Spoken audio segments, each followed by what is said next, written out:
Welcome back. We've had a break and now we're back with a vengeance. And while I've been away, my spider plant has had babies, as you can see, which is very pertinent because what I wanted to talk to you about today was the subject of sex. Now, for us women and those identify as women, sex can be, as well as being, hugely pleasurable, sex can be a source of much angst, much stress and anxiety.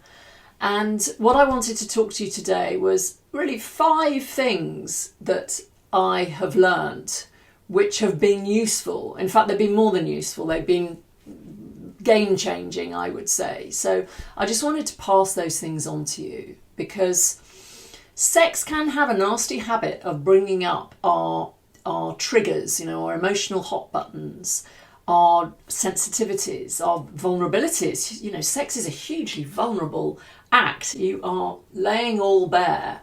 So the first thing I want to talk to you about is fun, playful, light. Now, this was a game changer for me. I was guilty of taking sex far too seriously for many years of my life. And it's only relatively recently that I've kind of come to realise that you need to keep your sense of humour with sex. Don't leave your sense of humour outside the bedroom door. And when I say bedroom, I'm using that as a metaphor. You obviously have sex wherever you want. But keeping it light, keeping it playful. Someone said to me a while ago, sex should be adult playtime, and that is exactly what it should be. And that means that you can laugh, you can have fun, you can muck about. But also, if you think about kids playing, kids are playful, they're in the present moment. They're not getting too hung up on the result. And if you ask any, sex therapist or psychologist that deals with sex, getting too fixated on getting to orgasm yourself or for your partner is a real root of dissatisfaction and frustration. So I would say enjoy the journey, enjoy it. Just be playful, don't get too hung up on the result. That's the first thing. The second thing is one of the things that is real glue. I call it the glue in any relationship. And it's not just about sex, it's in relationships full stop. And that is communication. You do need to be able to talk about sex. But my top tip for you is perhaps think about not doing it in the bedroom. So get some contact, get some distance. My partner and I, if we're going on a long walk or we're going on a long car journey, we will often have a conversation about sex. What we like, what we don't like, what works, what doesn't, what we want to do, how we want to keeping our sex life fresh. What are our desires? So it's useful to do it away from the bedroom. It gives it objectivity and distance. Sometimes in the heat of the moment, if you're feeling a little sensitive or defensive or vulnerable, having a conversation about sex in the moment may not be the best idea. The other bit of glue that I talk about is intimacy. And intimacy is really, really important. What I would say about intimacy is if you get an opportunity to just go to bed, and I say go to bed, I'm using it as a metaphor, wherever, if you get an opportunity, use it, do it. My partner and I will sometimes go back to bed in an afternoon for an hour. If it's in the winter, we might stick the electric blanket on and make a cup of tea. But we're not necessarily going to have a full-on sex session. We're just going to get naked and spend time close together. And I think that's really important, is to have that physical closeness, because that's what keeps you bonded. And sadly, sometimes you see married couples, particularly those with young kids, where they've lost that.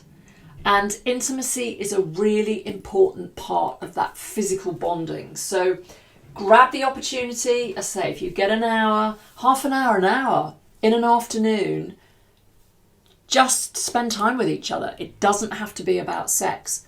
Intimacy is really important as well.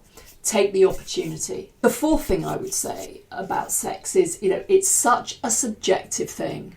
What you like is not necessarily going to be what anyone else likes. And don't get hooked up on what you read and what you see on social media, because it is your personal preference. It is your, what goes on in your head and your body is up to you. So I always say, it is for you and by you.